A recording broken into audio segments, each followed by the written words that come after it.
Hey everybody, welcome to Hope Unabridged. I'm Angie Elkins. I'm Casey Brennan. And we are so glad you are here today with us. We are going to be talking with Jamie and Aaron Ivey about marriage. Yes. I don't think we've done a show on marriage. We haven't. Okay, so you have to go back to the first day, right? Let's go back to the first day. So here's a picture from my wedding day. Okay, this was almost 25 years ago. We celebrate 25 years this year. Wow. What about you? Wow. So we're coming, November's our anniversary. So we're coming up on the 14th. Yeah. Okay. Yeah. 14th. All right. So that's good. Yeah. It's funny to look back at that day and wonder, what was I thinking? I had no idea what was coming. Oh my gosh, we were babies. Look at us. I know. We're so babies cute. In this picture. So cute. So clueless. So clueless, right? That's the thing. What were some of your expectations going into marriage? You know, it's funny that you should ask that because I remember in relationship counseling, marriage counseling, I remember our counselor saying, you guys have very big expectations of what this is going to look like. Yeah. And I think you're going to be surprised. Yeah. Not in a good way. And I did not know what she meant. Yeah.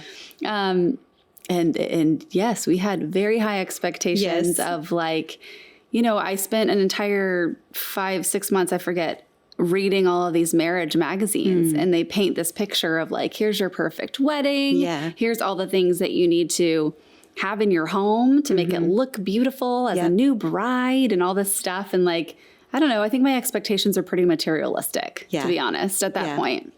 Do you remember thinking, okay, this is embarrassing, but I'm going to admit it. I can remember thinking, oh, it's going to be so neat to fold his laundry and put it away for him and cook him dinner. And I do enjoy cooking dinner, but I do too. Who enjoys laundry? No one. Well, maybe some people, I guess, but anyway. I spent my time on way too many, I don't know. I'm looking back now. I'm having all these memories flood back. Yeah. I wanted doves at our wedding. Who wants doves? I know. Peace. You were thinking of peace. I don't know. If I could do it over again, I would presence of the Holy Spirit. Just elope on a mountain, like we did for our 10-year anniversary. Or 10, yeah. So we did I love that. Just another vow renewal, and it was just us, and it was so sweet and so simple. And I wish that that's what we had done. Instead, it's interesting. This huge elaborate. I have friends now whose kids are getting married and planning the weddings, and there was no Pinterest when I got married. Right. So that's a total. You had magazines. Yeah, magazines. That was it. I think we didn't have the not.com. You probably did.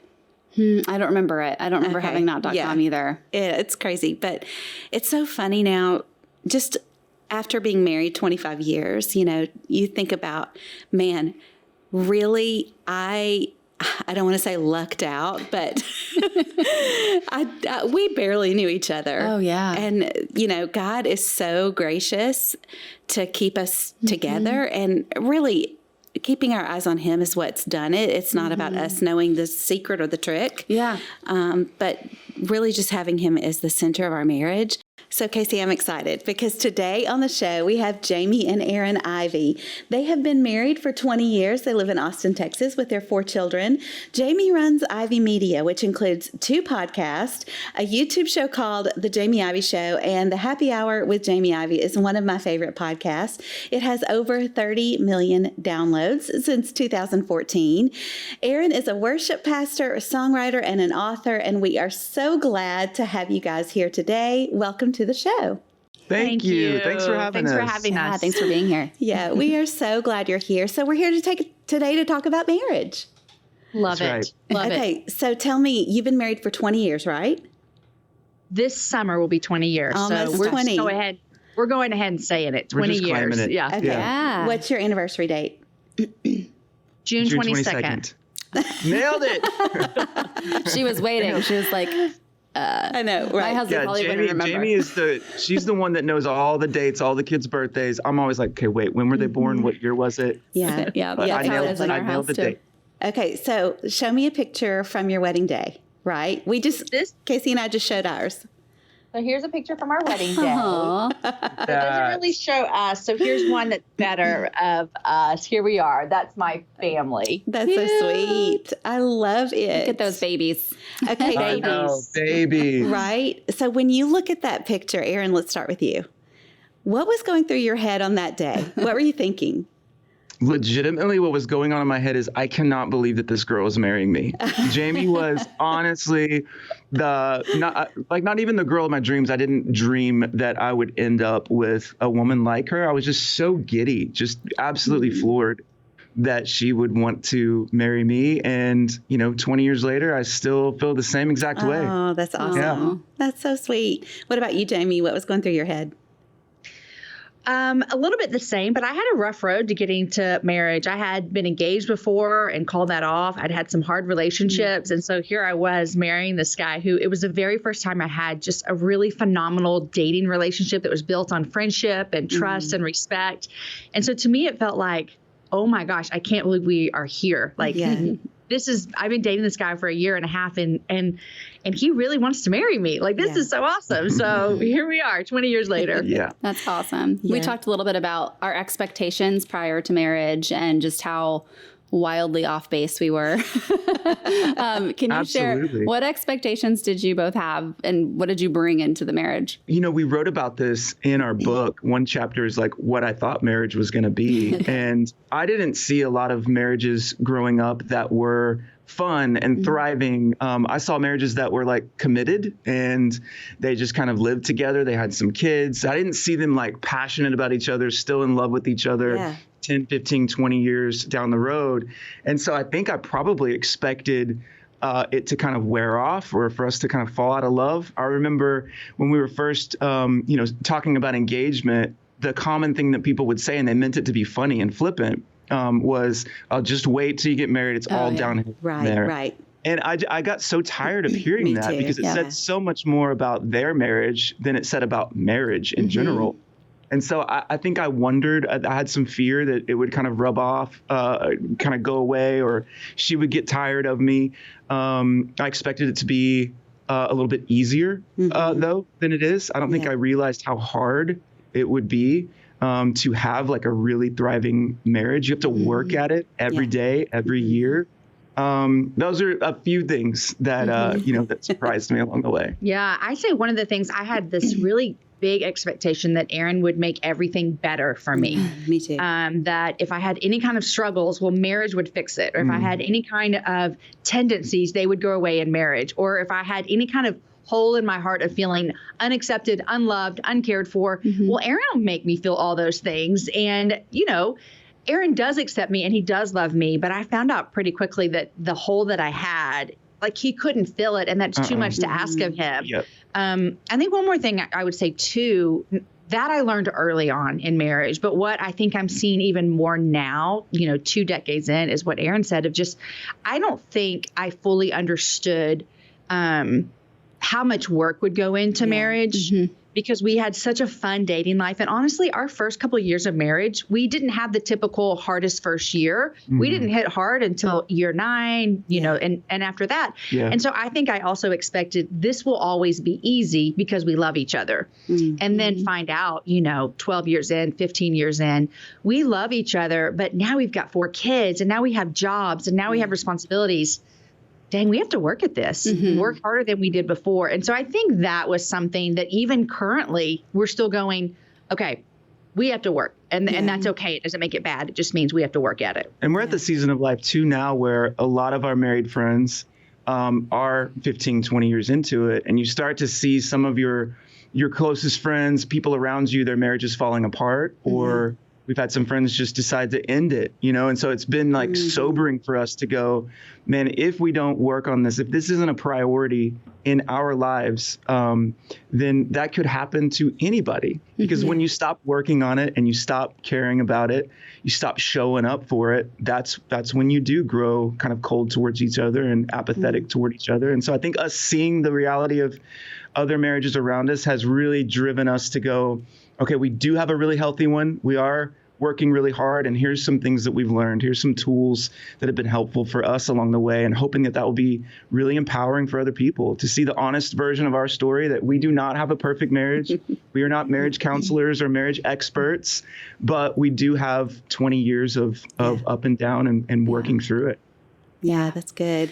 You know, it's funny when you talk about hearing older couples when you were newlyweds or even pre-marriage. I remember that so well. Me too. I can remember conversations with Robert where we would say, oh, we are never going to be like that. Yeah.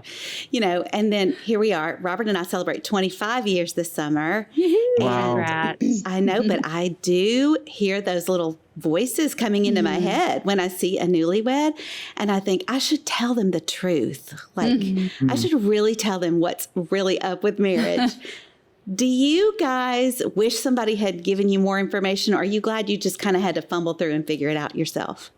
You know, it's hard because sometimes I think about some things in my life and I think, had I known what it was going to be like, I don't think I would have said yes. Like, we could all fill in the blank, but that would be a job or something in your family or whatever. And by no means do I think that applies to our marriage specifically, but I do think sometimes knowing what's around the corner can sometimes be a lot harder. Yeah, absolutely. You know, and going into, that's like what our faith is. We have no idea what 5 years, 10 years, 15 comes for any of us in our life. But on the other side, I really do hope, and we want to be the people who are going to say, you know, this is not going to all be, you know, butterflies and fairy tales, but it is going to be really awesome, you know? And so I want to be we both do want to be honest about how marriage, it can be difficult. It can be hard. There can be struggles. It's also so beautiful and so fun and so fulfilling and so thriving. And so that honesty, yes, we want to be people who really care about people enough to give them the beauty that marriage is, because I think so many times people only throw the difficultness out and say, oh, just wait, you know, this is as good as it's going to get. And that's just not fair or not true. It's not true. It may be true for their marriage, you know. I hope not. I mean, right. That's why we're so adamant on like believing and communicating that marriage has to be established on friendship. So in the dating season, that's why it's so important for dating to be rooted in friendship, not rooted in sex, not rooted in what your job or your identity is, but rooted in like, this is a friend. So building your dating relationship, your engagement on friendship is absolutely critical, because there's going to be a day inside marriage where things get really, really tough. But if you've got a friend and it's been rooted in, man, I love this person and who she is, then it's so much easier to get through the hardships of difficult jobs and difficult situations with kids or teenagers or sickness. Friendship is like critical. And we talk a lot about that, of just like not fighting against each other, but fighting for each other, you know, cheering each other on, seeing the best in the other person, complimenting who they are. Like two complementary colors make a new color that's even more dazzling and beautiful. It all starts with friendship. It does. My husband and I, so we've been friends since I was 15 years old.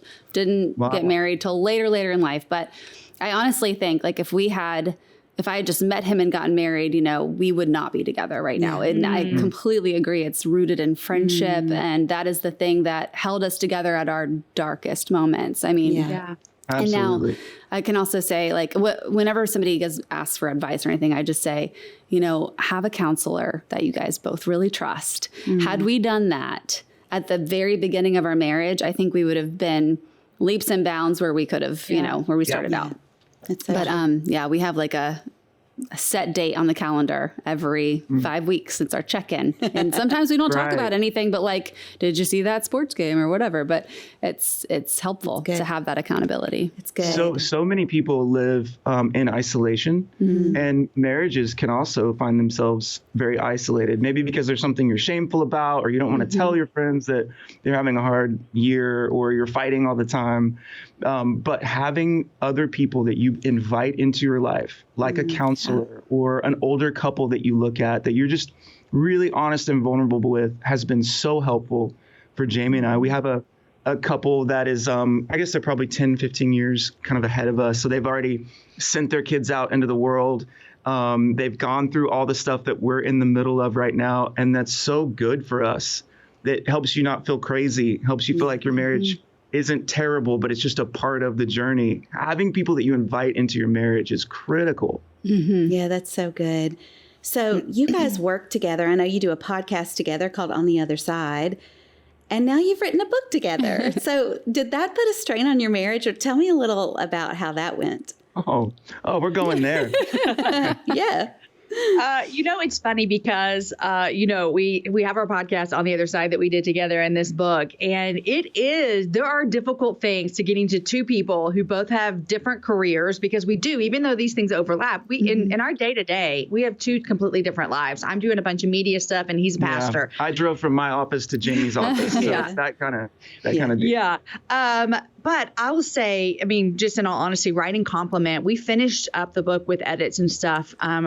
Early pandemic. So early quarantine, I probably April, I'm going to say, of 2020 is when we were finishing this up, and a little bit. And quarantine, the beginning of it is really difficult on our marriage. We were having a lot of other circumstances. So not only were we quarantined, but we were remodeling. We started that, I think, 7 days before the quarantine went into effect. So no one would have known. We wouldn't have started it. So we were living in an Airstream in our driveway. So Aaron and I were in an Airstream. We have a friend of ours that lives with us, teenagers. Everyone knows what happens. I don't need to explain it. So all of these circumstances happened in our life, and we were finishing up this marriage book. And you guys, we began about a 3-month season of more fighting than maybe we've ever done in our previous 19 years. Yeah. And it wasn't like, oh, I'm mad at you because you left the toilet seat up. It was like, I don't even want to look at you. Yeah. And so 2020 was the hardest year for us with marriage. Like, I'll give you an example here. This is the back of our book. And there's this like really happy, fun photo of us smiling and loving each other. That during that photo shoot, we were in a 3-day fight where we did not talk to each other or look each other. And then the camera got there and we just had to fake it, right? It was a hard year. It was very hard. I'm not looking at you, Aaron. You're looking at me. Like, I cannot right now. It was so very hard. And, I appreciate, Casey, you talking about counseling, because we have a counselor that we've been through, and it was so great for us those months. But I think about finishing up the book, and in those seasons of discord between us and those disagreements, and really just us having spirits that we don't want to have towards each other. We did not like who we were. And it was a lot of the stuff that we had written about. You're in the editing and I'm reading the stuff that I've written. I'm like, Jamie, you are not loving towards your husband. You are the exact opposite. And so writing it, yes, it was difficult. But I have said, and I don't know if anyone would agree with this, is that hard season of marriage for us, probably hands down our hardest season ever. On the other side of that, we are like we're different people. And the fact that we had more conversations over our disagreements than we ever have. We apologized more. We forgave more. We had to look each other in the eye more and say, I really screwed up. And the other person had to hold their tongue and just say, I forgive you, instead of, yeah, you did. And let me tell you the other ways that you screwed up too. And so God was faithful in that season to bring some fruit to the other side of it. And so I hope that is encouraging, that, like Aaron said, we're not experts, we're not therapists. In fact, finishing this book was one of our hardest seasons ever. Yeah. That is encouraging. And it's so true. Like the realness of the ugliness, like showing you're ugly and being real with one another. I think that's where you grow. You grow in that. Yeah. One of my questions was, do you guys ever fight? You've already answered that. So, the funny thing is, Angie, like, I would still say we're not big fighters. We really aren't. We're just really not. It's like something took over our house. It literally was the craziest 3 months ever. In fact, this is a funny story. You guys will appreciate it. This weekend, we're getting away to a little staycation downtown Austin. And we're staying at the same hotel that we stayed at on our anniversary last year. And you guys, it's like so sad because we fought the whole time. The entire time. And so I'm so looking forward to this weekend, because I want to redo this hotel that is so beautiful that now every time I see it, all I think about is fight. And we're going to, we're going to stay there and enjoy our time together. But we're not big fighters because we are such great friends. But I think that anytime you're in a close relationship with anybody, whether that be parent to child, husband, wife, friendship, like there's going to be tension because you're living life. Yeah. And we've learned that fighting is not bad. It's how you fight. Yes. That changes everything. And so there's a temptation for some marriages to go, well, we're just not ever going to run into conflict. We're not going to embrace it. I'm going to stuff it. She's going to stuff it, and we'll just kind of get through. But you can't stuff it. Eventually it'll come out. It'll come out in anger or rage, or it'll come out in being unfaithful to your spouse, or just living a marriage of being roommates, And so we talk a little bit, both of us, about how to fight in the right way. Again, not against each other, but let's fight for something that's better than my opinion or your opinion. Let's fight for us. Let's fight for us being unified. So we are still learning how to fight the right way. I love that. So how do you break? Like when that y'all have 3 days, you're fighting. Who broke first? Who said, okay, I'm... I don't remember. I don't remember either. I'll say it was me. It was probably me. Probably me. I mean, let's just be honest. It was that day. We fought in the pool. We fought in the Uber on the way to the sushi restaurant. We fought over sushi. We fought in the Uber on the way back, and we fought when we got in bed. It was all fighting. But then there was something that kind of came over both of us. This is a dead end road. So sometimes you have to choose to forgive somebody, even though they haven't asked for forgiveness yet. And you have to choose to have a posture of, I'm sure that I have some wrong in this, even if I think I'm totally right. And so somebody has to take that first leap of, okay, let's talk through this. I'm going to choose to forgive. Here's what you said or did that was hurtful for me. What is it that you said or did, or I did that was hurtful for you? And just to dialogue about it and to be unafraid to wade into, hey, we're for each other, but this was really hurtful. So how do we talk about it? And not to sound too churchy, but it's really true, is like at the end of the day, it doesn't change the fact that Aaron's my husband on the calling that God has put on believers into how we treat each other. Right. I think a lot of times we would like, amen, yes, we need to treat each other with kindness and gentleness, and we need to have self-control, and we need to be full of joy. But then you take that into your house with your spouse, and you're like, oh, no, they do not deserve my gentleness or my kindness. And I think that is a detriment to our marriages when we remove the way that God calls us to treat people, and we say, well, our spouse doesn't count. They don't deserve this. And there are many moments, to be honest, in that season of us having so many disagreements, that I had to look at myself and say, I don't like the way I'm treating. It happened to be Aaron. I would hope I don't treat anyone that way. Right. And so it was like I felt like I had a pass because it was Aaron, and it didn't matter how I treated him. And I really had to look and go, man, what does God's word say about how we treat people? And I don't want to be someone who is known as someone who treats someone so poorly, whether that's my husband or my kids or a friend. And so it was a lot of just the Holy Spirit reminding myself, and I'm sure you as well, of this is not Christ-like behavior. You are not being an imitator of Jesus right now. You are not following in the footsteps of the Savior who died for you, and you are such a jerk sometimes. And so just that reminder of, man, I want to be someone who looks more like Jesus, and this is not it. Yeah, and fighting in a healthy way really does mean like laying down your weapon. It's possible to fight with somebody without having a weapon in your hand. And we all have a weapon of choice when we're fighting.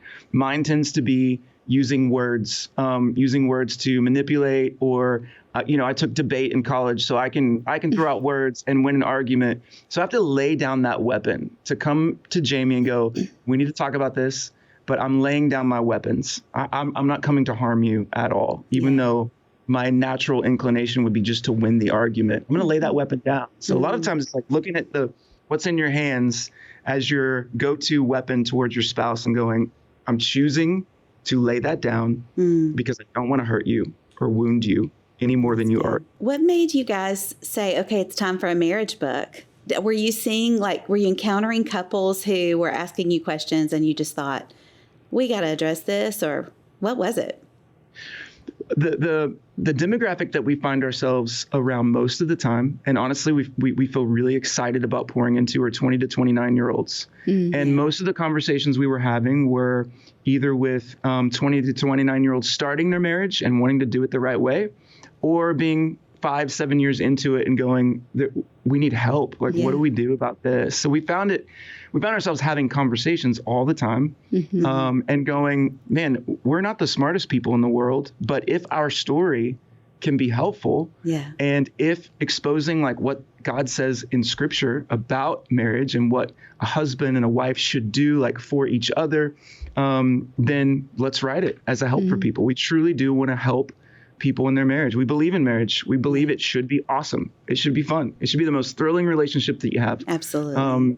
So that's kind of what drove us to write it. I think too, we also, there was another group of people who would look and say, how does your marriage work with you both having careers and you both doing fill in the blank, whatever, and 4 kids? And so there was that question as well of how does this actually work between the two of you? And, we actually had this idea for a while if we ever wrote a marriage book about the 2 different books. And so we talked about it in, maybe 2018, and we've been kind of working on it since. And it's funny because a friend of mine told me, she's an author, and she said, I'm never going to write a book on marriage.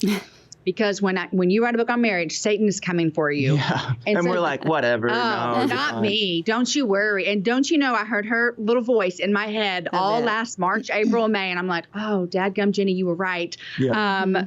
But what we really want, I don't think we can say this enough, is just to encourage people in their marriages, because the statistics for unhappy in marriages or divorce or infidelity, they're not much different within the church and outside the church. And so we just want to be a voice of saying, hey, we love Jesus. We want to serve him with our whole lives. And we actually really love each other. And we want this marriage to work because we believe it's a beautiful picture to the world of the gospel and how, God loves his people. And so we hope it is just a breath of fresh air is what we hope. Okay, so we end every show. Our show is called Hope Unabridged. So we end every show by asking our guests, where are you finding hope these days? Oh, what a fantastic question. I'm finding a lot of hope right now in this season where hope seems impossible to find, and we're all kind of scrambling to find a version of it somewhere. Yeah. I truly am finding hope right now, like more than ever in my entire life, in a friendship with Jesus and a deep abiding friendship with the few human beings that he has put into my life to be life-giving and trustworthy. That's where I find hope right now, is truly having a friendship with God, not just studying the Bible for theological, help, not just doing it to check it off of a list, but you have a friend named Jesus that has been through and understands every single part of the human experience. And he promises to be present and to be faithful and to be a listening ear. That's an amazing friendship. Yeah. And then everybody has at least one person in their life that does truly care about them, and to like lean into that friendship and to pour into it, to be the kind of friend that you're hoping to have somebody be to you. I've found a lot of hope in this season. Great. That's great. What about you, Jamie? I had a conversation with a friend the other day, and 5 years ago, their world turned upside down. And if I would tell you the specifics as to what happened, it would be one of the worst things you ever heard in your entire life. And we were talking about it, and she talked about it differently, and she had a different perspective on it. And I said to her, can you imagine having the conversation we're having right now 5 years ago? And I keep thinking about that because that brings me so much hope, because there was a situation that seemed the worst. God, where are you? God, what happened? God, we don't know. How do we trust you anymore? And there's been so much healing and so much has gone into that. And I looked at her and I said, it almost makes me want to cry, because hope is not dead and hope is alive in her. And that her hope and her joy in a situation that doesn't seem hopeful brought me so much hope. And so it just reminded me that sometimes in our darkest days, it's hard to see any light. Yeah. And then there's a little bit of peak and then a little bit. And over time, you don't even realize it, but you're back in the sunshine. And I just thought, man, that brings me so much hope. That's great. That's great. Yeah, thank you. Thank you both so much for sharing and being vulnerable and honest about marriage. It's been great. Yeah, so glad you guys for having us. Yes, thank you. Thanks for joining us today on Hope Unabridged. We'd like to remind you, if you're watching us on Good Life 45, you can also listen to these episodes everywhere you listen to podcasts. If you're listening and you would like to see the filmed version of the show or any of our other shows, check us out at Good Life 45 on our YouTube channel and our app. We hope that something you've heard today really blessed you, and we would love for you to share this show with those you love. Just hit that share button on your podcast app or on YouTube and send it to a friend. And we would also love it if you would leave us a review. With this program, we are finding hope in the unedited stories of our lives, and we want you to do the same.